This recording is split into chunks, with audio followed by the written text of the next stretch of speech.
So, I'm a 29-year-old woman and I was dating Mark, name changed, when I was in college. That was almost 10 years ago. We broke up after dating for 2 years because he'd hooked up with another girl, and we haven't been in touch since then. Mark and I did get pretty serious while we were dating. We decided that we would move in together after we graduated, and then, as soon as we'd saved up enough, we'd get married. So we were definitely in it for the long run, but after we broke up, Mark told all our friends that we were in an open relationship because we wanted to keep things casual. So what he did doesn't really count as cheating. He was a terrible person, and I realize that now. But oh well, we all make mistakes. A few years after that, I heard that he moved to Europe, and that was the last I heard of him. Recently, he reached out to me through Facebook, and it really took me by surprise because we haven't spoken in over 10 years, so there was literally no way I would have expected him to text me out of the blue this way. This happened 2 weeks ago, and the text essentially mentioned that he was ready to give our relationship a second chance now, and that he regrets the way things ended between us. He said he'd moved back here recently and was ready to leave his whole life back in London just so that he could be with me. I had no idea how to respond to any of that back at the time since, like I said, it had been 10 whole years. Mark and I were quite in love back then, but I didn't want anything to do with him right now. I also knew that Mark was not the kind of guy who would want to be with me just because he'd suddenly realized that he was in love with me or whatever. Mark had always been very ambitious, and so his life in Europe was what meant the world to him. I knew that he'd always wanted to live in London since that's where his dad stayed, and he'd go there for vacations as a kid. His parents were divorced, and his dad would take him to London with him during the holidays every single year until he passed away right before Mark was supposed to start college. He was in a very emotionally vulnerable phase of his life when he met me, and I was there for him throughout. So for him to even suggest that he would leave his life back in London and be with me instead told me that something was really off about whatever was happening right now. He'd never been the self-sacrificial type of guy, and it seemed very unlikely that he'd suddenly changed. So I decided to do some digging to find out what was really going on. I talked to all of his old friends, but most of them still thought that he was back in London, which meant that he hadn't even told his friends, so it was pointless to ask them. My only other option was to go through his social media accounts, but I blocked him back when we broke up and hadn't unblocked him since then. The Facebook account he'd used to text me was a brand new one and didn't tell me anything about him.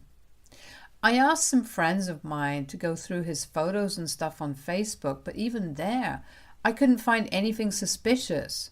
Most of it was just pictures of London, his office, and food. There was no trace of his family, if he had any. I was beginning to think that he was actually trying to get back with me, but then my friend told me that she thought she'd found his wife's account. My friend had actually combed through his entire friend list to find something that could tell us more about his life. God bless her heart. And she'd struck gold when she found that there was an account with a wedding photo as the profile picture, and Mark was standing beside the woman in his wedding tuxedo, smiling as widely as he could. I took a chance, made an account using a fake name, and added her. And luckily she accepted it because I guess the account felt real enough. I went through her account and realized that Mark didn't just have a flourishing career back in London, but a happy family as well. They seemed happy at the very least. He was married to this woman and had been married for at least 8 years. He also had 2 sons, aged 5 and 3. I couldn't make out for the life of me why he would text me now, especially when he had a family. He had a wife and 2 kids back in London, and yet he was willing to cheat on them again?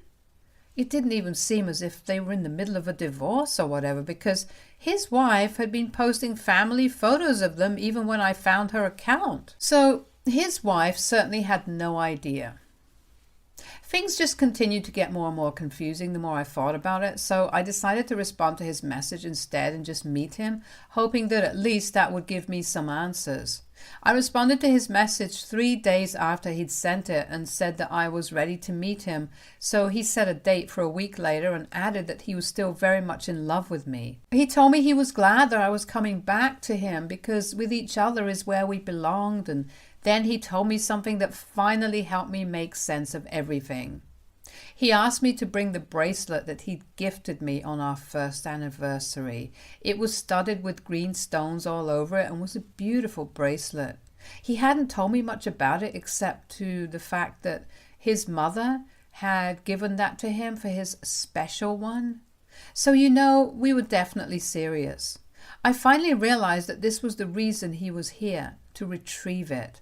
But I still needed to know more, so I finally gave in and messaged his wife on Facebook and told her everything. I had no other alternative either, since it was pretty obvious that something weird was happening here. I didn't even know if his wife was going to believe me or not, but I just had to find out. So I texted her, told her everything that Mark had texted me and my history with him, and waited for her response.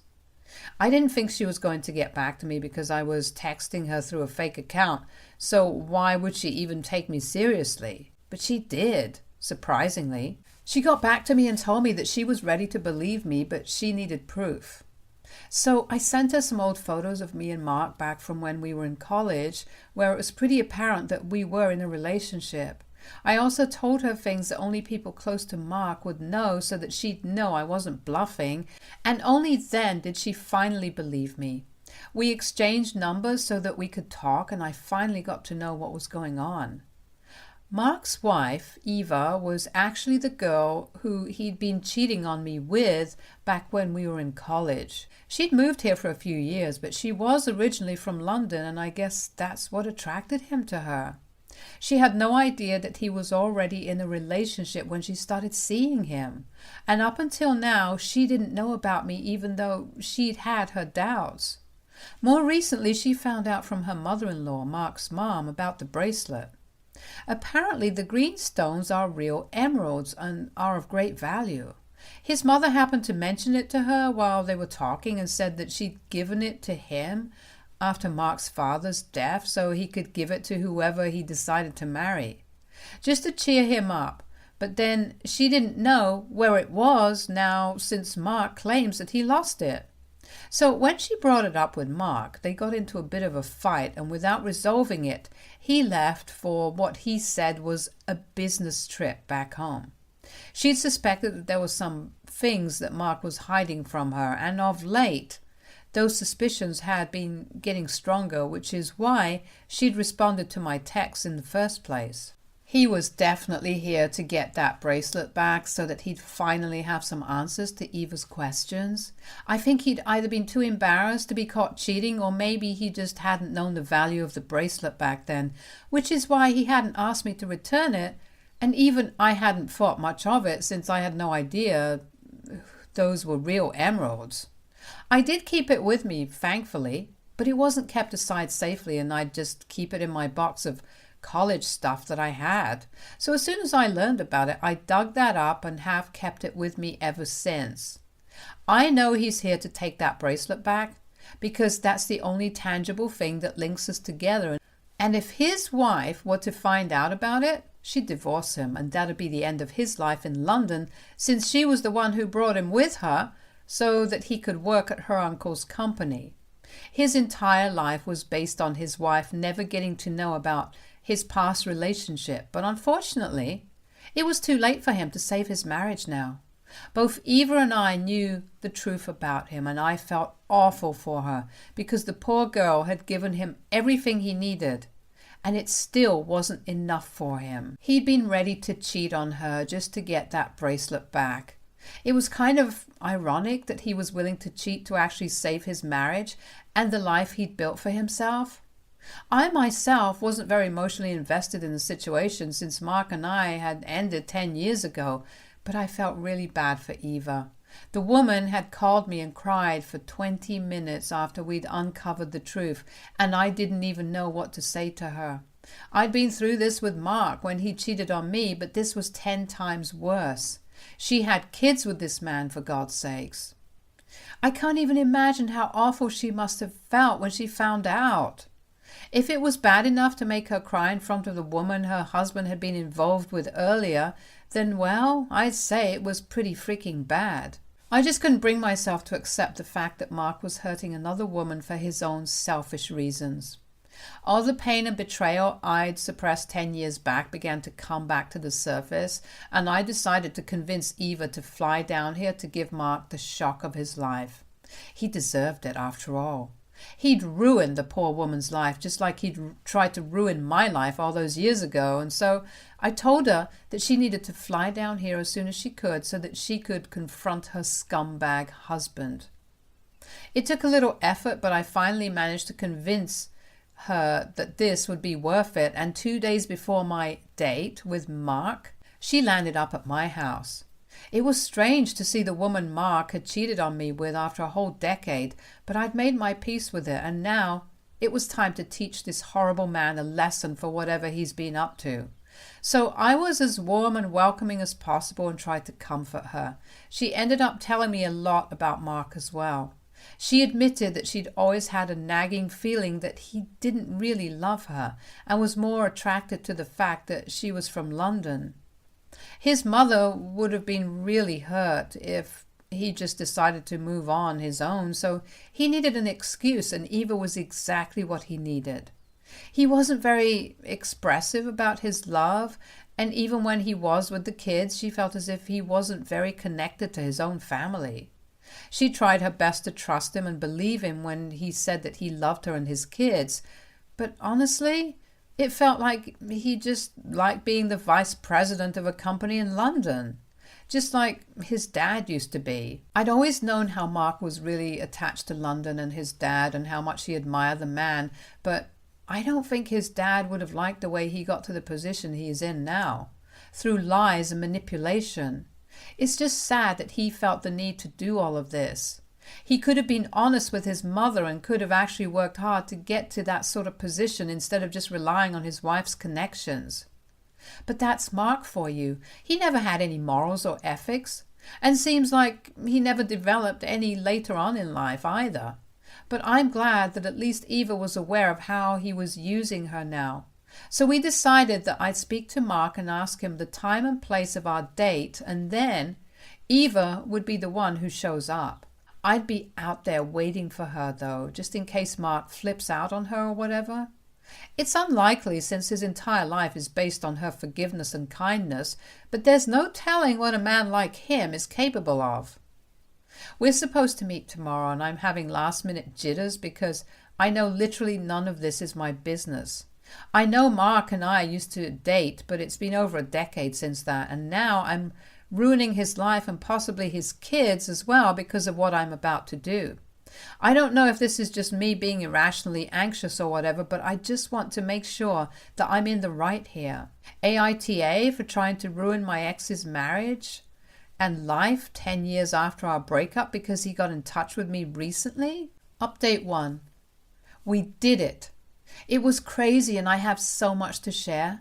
But the bottom line is that we freaking did it. I still can't believe that we pulled this off, and it's actually kind of thrilling and relieving at the same time.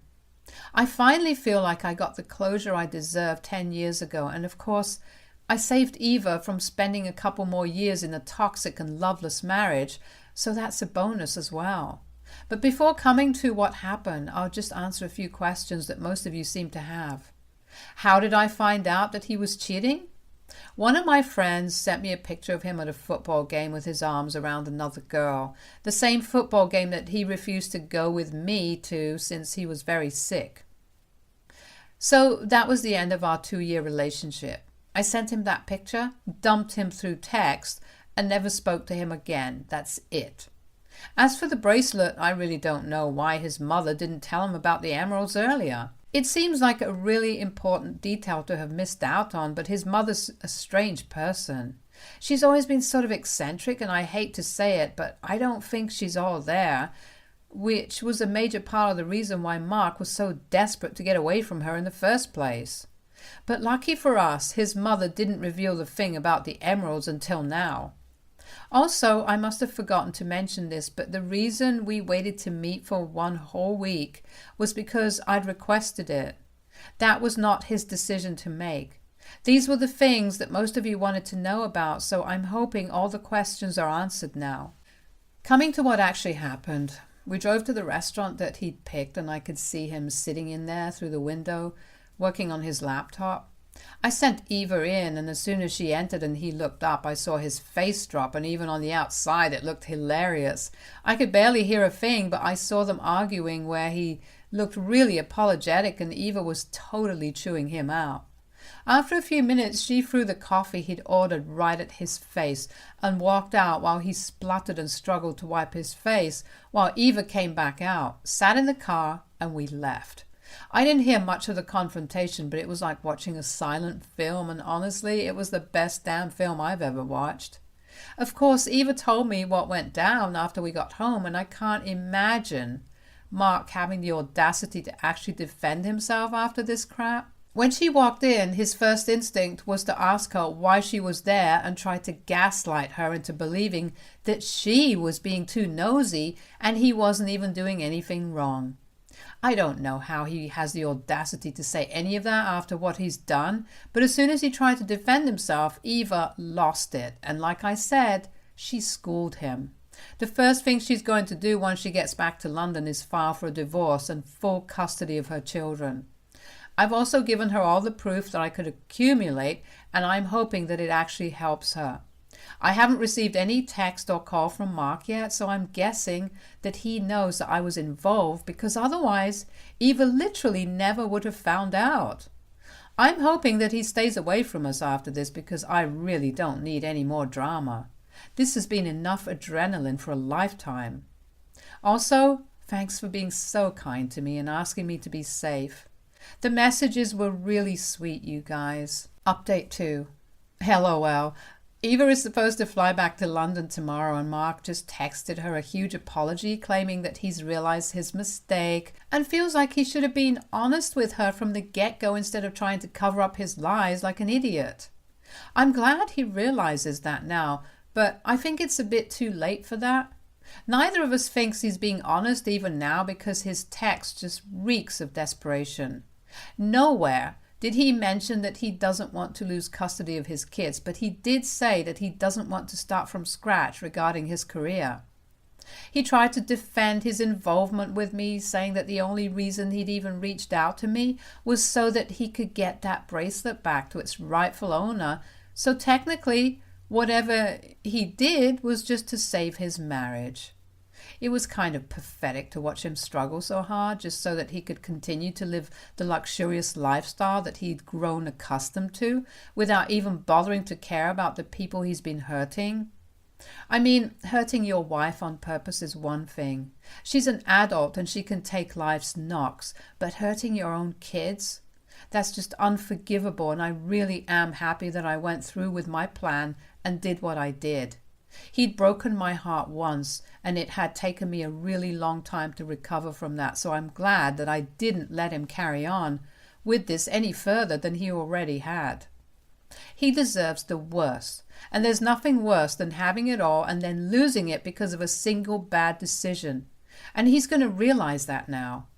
Eva is very determined to leave him and make sure that he ends up with absolutely nothing in the divorce, and I'm really hoping that she's able to achieve that. She and her kids deserve better. They deserve someone who will actually be able to give them the love that they need and isn't just there for the money and the position that comes with his marriage to Eva. I wish the best for her. Update 3. Hey guys. It's been close to a month since the last update, and I've been really caught up with work, so I haven't had the time to share updates.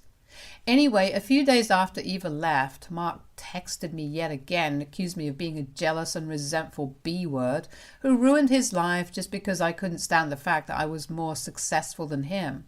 It was hilarious, since he was the one who had used his wife and her connections to even land a job and get to where he is today, and then lost all of that as well, whereas I'm still working hard all on my own and have a flourishing career to look forward to. He literally has nothing that I'd be jealous of. No job, no family, and nobody who loves him. I sent him a text telling him exactly what I thought of him and his little manipulation tactic. I told him that he could rot in hell for all I cared. Then I blocked him and even changed my phone number for good measure, even though I knew he wouldn't be able to find me no matter how hard he tried to. Eva filed for divorce as soon as she got back to London, and we've kept in touch since then, even though we don't talk every day. She's kept me updated and has even told me about Mark's stupid decision to contest the divorce petition. I don't know what exactly he hopes to get out of that, because he already knows that Eva has all the proof of what he's done behind her back. If I were in his place, then I would have just tried to beg her for forgiveness instead of fighting her, because his situation is quite desperate. He hasn't even tried to fight for custody of his kids, which is just so sad. But I'm glad that those kids will never have to deal with an awful dad like him. And the bracelet? Well, it's with me. Mark didn't bother to ask for it, and Eva didn't want it, so I got to keep it. Maybe I'm not the rightful owner of it, but I think I'm going to keep it, LOL. I did try to offer it to Eva, but she said I deserved it for even putting up with Mark and encouraging her to confront him. So I'm done with all of that now, and I hope that now I can finally move on and never look back.